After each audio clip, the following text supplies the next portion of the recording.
welcome to my knitting channel. My name is Sharmila and I'm coming to you from Toronto, Ontario in Canada. On Instagram you can find me as JulyChicKnits and on Ravelry as JulyChic. I inserted some video footage of Toronto Botanical Gardens, or it's also known as Edwards Gardens here in Toronto. It's a really beautiful, open, all year round garden that is right in the city, and I go there let's say every couple of weeks or at least once a month because it's always something is blooming, or in the winter there's really nice trails along a creek. It's just a great place to visit. My parents were in town. They were visiting from the States finally after more than 2 years. And so I took them there, and it was just the perfect summer day, not too hot, not windy. It was really nice. I hope you enjoyed it. So first up, my one and only finished object for this one is the striped sweater by Andrea Mowry. I knit this for my daughter for her birthday, and I'm happy to report she loves it. I mean, how could you not love this sweater? The colors are just, they work so well together, and they're totally her colors. It fits beautifully. It's a really well written pattern. I knit the size 2, and I knit it using, it's a sport weight pattern, so I knit it holding Exquisite lace, which is a Falkland wool and a silk base blend, and Mohair, knitting for olive soft silk mohair. I held those two together, and I used the recommended needle size, which is 3.25 for the ribbing at the cuffs, the neck, and the body, and 3.75 for the body. I didn't go up a needle size for the sleeves. I didn't feel the need to. Andrea Mowry recommends in her pattern that you could go up a needle size to a 4, but I didn't. And everything fits beautifully. I'm really super happy with it. The only modifications I made were minor. It was a tubular cast off, or a sewn cast off bind off on the sleeves and the hem. That's the only modification I did, and it's because I like the finish that gives. What else? This is a size 2. The knitting for olive soft silk merino, soft silk mohair, that comes in a really wide array of colors. And it was really great. They're 25 gram balls, so they're not like a big skein of mohair. So I chose 4 colors, and I didn't repeat it exactly the same. I think I have 2 separate repeating sets of 4, if you can tell. And there are some, in the pattern there are some short rows in the back. It's in the first stripe, so it's really well hidden. Also I did the, my hair is on here. I did jogless stripes. Andrea Mowry has she has a video tutorial for jogless stripes. And where I remembered I did it, I think for the most part I did it, except maybe there I didn't. But yeah, for the most part I did it, and it worked really well. It's a great method, I feel. You really can't tell where the next color, like, there's none of that, what I've had before, when the first stitch is the previous color. So that didn't happen, so I'm happy about that. Yeah, this sweater was a great success. I highly recommend this pattern. I seem to have amassed a small collection of leftovers of mohair and the corresponding wool. So I may make a scrappy striped sweater for myself in the future. I'd like to talk for a few minutes about ribbing in sweaters. And normally I always follow the recommendation and go down, use the smaller needle for the ribbing for the neck and the sleeves. I find it gives a really nice touch to follow that, to do that. But sometimes for the hem ribbing, I do continue in the same needle size as I did in the body. That's because I don't always like the ribbing to go in at the waist or wherever the sweater ends on the body.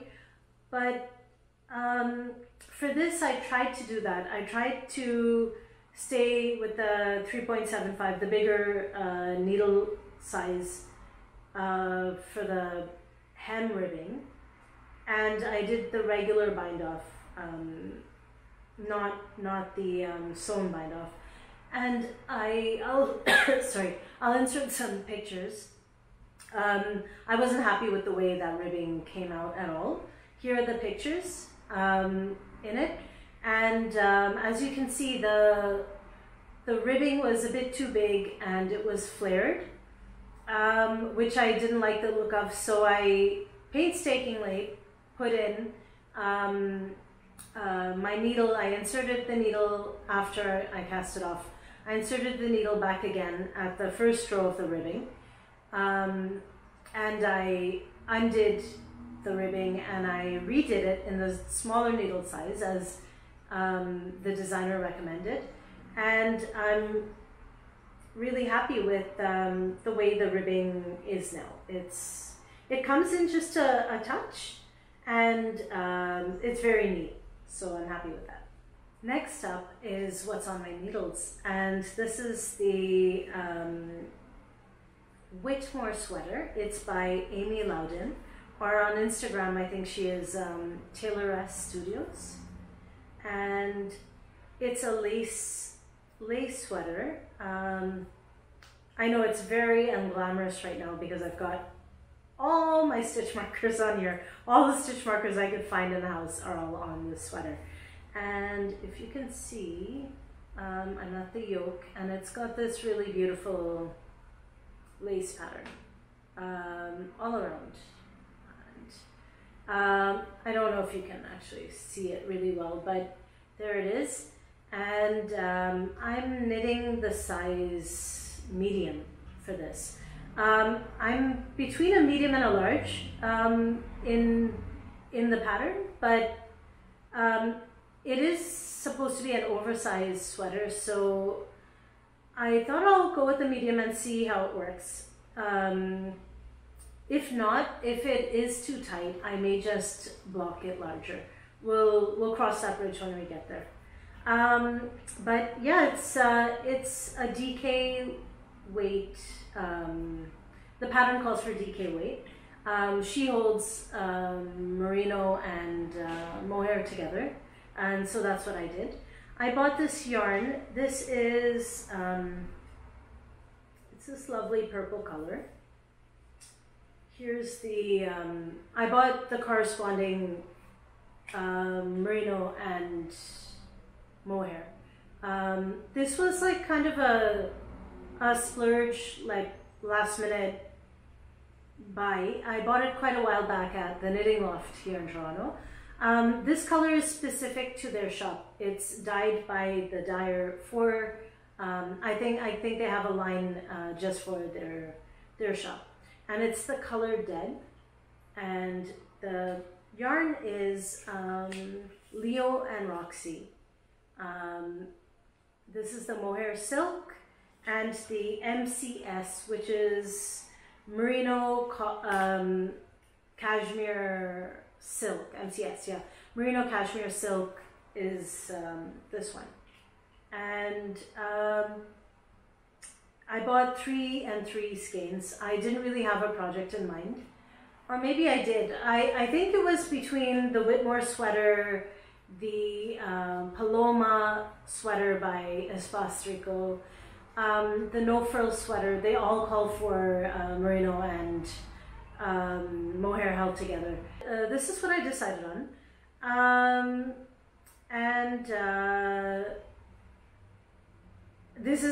I was outvoted. I think I wanted to do the no frills, but my friends, again, my non-knitting friends, decided for me that I should knit the Whitmoor because it does have such a beautiful lace pattern, and I think it was the right choice. I am really happy, and it is a super interesting knit because of the lace pattern, and it feels great. I haven't knit, for myself, I haven't knit at such a tight gauge. These are 4mm needles. And we'll see how it blocks out and how it comes out, but this is it.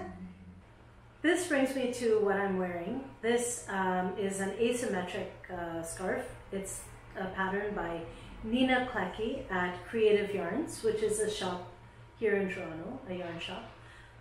This yarn is Nice and Knit. It's from the Knitting Loft. I bought it quite a while back. And I've made quite a few of these asymmetric scarves. It's really my favorite shawl shape, the or scarf shape, scarf or shawl, whatever you want to call it. It's got a tapered end, and then it's quite long.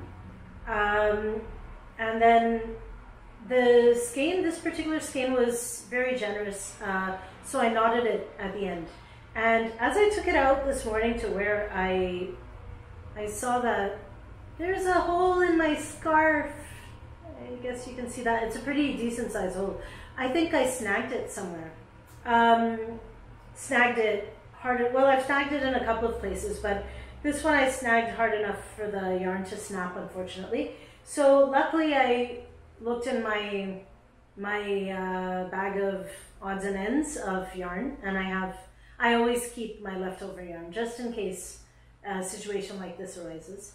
So I have it. I'll do the repair later today, so it doesn't unravel. But this is how I wear my shawls or scarves or whatever. I just wear it like a kerchief around the neck, and I let the ends hang like that in the front. And obviously, yeah, this one I knotted because it was just too long. But the yarn is Nice and Knit. I forget which, it's their merino, but it's like a tonal black kind of color. Yeah, it's worn really well. I really like it. I can't remember anything about it, if it was superwash or non-superwash or what. I just know that I bought it at the Knitting Loft quite a while back. So thank you so much for joining me today. Hope you all are doing well. Here we're enjoying, in the Northern Hemisphere, our last few days of summer, and both my kids actually start school today. I think my next project will be a hat for my son's guidance teacher, because she's been really scrambling to get him all the courses he needs and really helping him out. He's in his final year of high school. And happy knitting. Take care. Bye.